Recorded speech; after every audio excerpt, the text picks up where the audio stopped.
Hello students, welcome to social science class.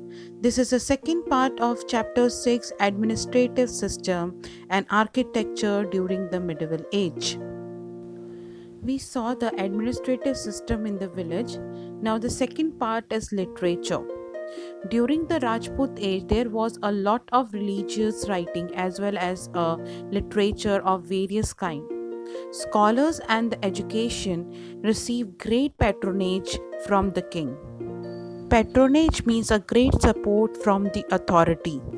Many literature works were composed in Sanskrit, Prakrit, Tamil, Kannada, Telugu, etc. The great Sanskrit poet Magh composed the epic Shishupal Vad. This epic describes the killing of Shishupal by Sri Krishna. Similarly, the another poet Sri Harsh wrote the epic Nishada Charitra, which is about the story of Nal and Damayanti. Even the song by Radha and other gopis sung in the praise of Lord Krishna were presented in the lyrical manner. The biography and the achievements of the kings were also composed in the poetic manner. Hem Chandracharya wrote a Kumara Charitra based on the life of Solanki king of Gujarat Kumarapala and a grammar book Siddhem Sabdhanu Shashan. As the title indicates, the name of the king Siddhraj Jai Singh and Hemchandra Acharya are associated with this book. This book was considered so important that it was placed on the elephant during the procession in Patan. Not only the poetry but the play were also written during that time. Bhavbhuti wrote Uttam Ramcharitra while the Pandit Narayan composed Hiptodesh, a collection of the Panchatantra. Let's read this table. The poet and author and their work is given here. Vishakha Datta, Mudra Rakshasa, Kalhar, Raj Tarangani, Bilhan Vikramadev Chand, Somdev Katha Saritra Sagar, Chandra Bardai, Prithviraj Raso, Meru Tunga, Prabhu Chintamani. Third topic is architecture during the Rajput age. Among the various construction during the Rajput age, the temple construction is noteworthy, means worth paying attention to. The Rajput kings were found, means they are like of construction grand, means huge, and artistic buildings. The architecture and the sculpture of that time is evident, means clearly seen from the temple, forts, palaces, lakes, etc. Among the temples, Khajuraho in Madhya Pradesh and the Puri temple of Lord Jagannath are famous for their architecture and sculpture. The Sun temple of Konark was also built during that time. The Konark temple was constructed with a great finesse, means impressive delicacy and skill, and was shaped like a chariot, means rath, driven by the 7 horses.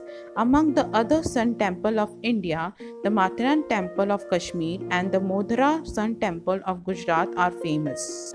A prominent feature, means a famous feature of a Modhra temple is that the first rays of sun fall directly on the idol.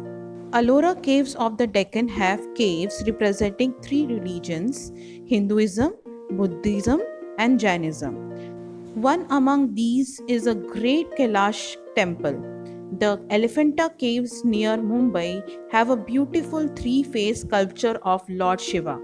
The Meenakshi temple of Madurai is famous all over India. The temples of South India are especially well known for their imposing, means grand and impressive appearance. In Hindi, Bhavya and Alishan, gateways called Gopuram. After hearing about the fame of such great temples, many foreigner invaders come to loot them.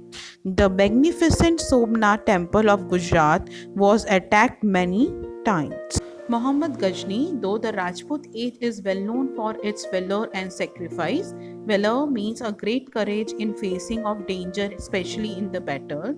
It also saw the construction of many beautiful and imposing buildings. Imposing means a grand or impressive in appearance. Many foreign invaders invade the India during this period. Muhammad Ghazni, the Sultan of Ghazna, attacked India many times between 1000 CE to 1025 to 26 CE. In spite of facing the problem during the attack, he continued to plunder. Plunder means steal goods from one place or a person. So he continued to plunder India with the full force. During one such attack, when the Gujarat was under the Bhimdev Solanki's rule, he was plundered Somnath. Many people from the Swarashtra and the Gujarat joined Bhimdev Solanki and tried to protect Somnath but failed. Change of power at Delhi. After the dismiss of Muhammad Ghazni, the leader of Ghazna started vying for the throne. However, the Rajput kings did not take an advantage for his weaknesses. Meanwhile, Shahabuddin Gauri established his strong rule in Ghazna and decided to attack India. His intention was not to loot but establish his rule in here. Initially, he was not successful. He could not forget his defeat by the Queen Naika Devi of Anhil Warpatan, and therefore he did not attack the India for the 12 years. Finally, the second time he attacked Delhi. Prithviraj fought bravely but without any prior preparation or help from the other Rajput kings. With his defeat, the Rajput rules come to an end in Delhi.